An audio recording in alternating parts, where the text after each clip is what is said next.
On this episode of Travels with Bill, we're in Rennie, Manitoba, where they were hoping to be famous for somebody or something someday, maybe.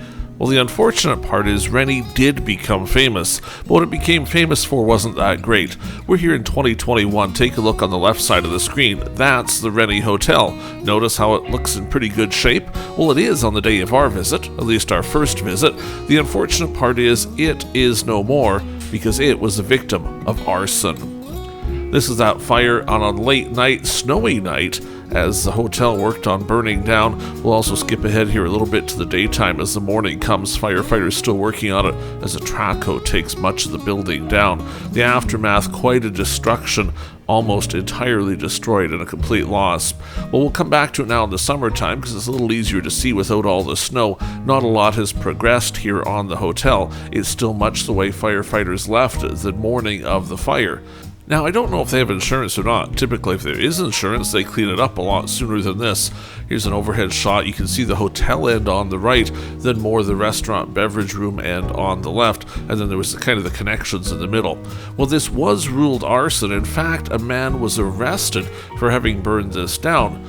And it's someone that everybody in the community knew. That's what became so famous about it, because the story was kind of unbelievable. See the Rennie Hotel on the right, then on the left, the other building? That's where the guy lived that burned it down, or at least where he operated a restaurant.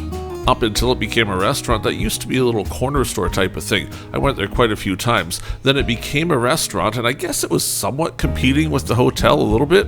In any case, police arrested the owner of the restaurant for burning down the hotel. He's appeared in court, but we don't know the outcome of those charges quite yet. Obviously, it's pretty serious, though, burning down your neighbor's business, or burning down any business for that matter of fact.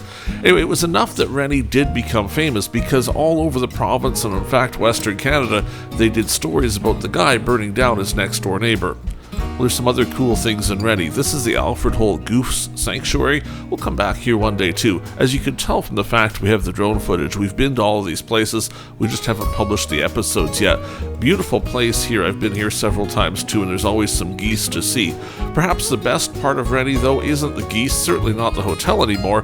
It's the railway track. This is the Canadian Pacific Main Line heading just to the north of Rennie. It's kind of through the town, though. There's houses on both sides of it, but you'd have to drive a little north of the highway to get here. We should also talk about Highway 44 someday. It's the old Highway number 1, and Rennie's on it. We'll get to all of that in another episode, but now at least you know the story of the Rennie Hotel, and it's train time. We're not going to see the whole thing, but we'll catch you on the next episode of Travels with Bill.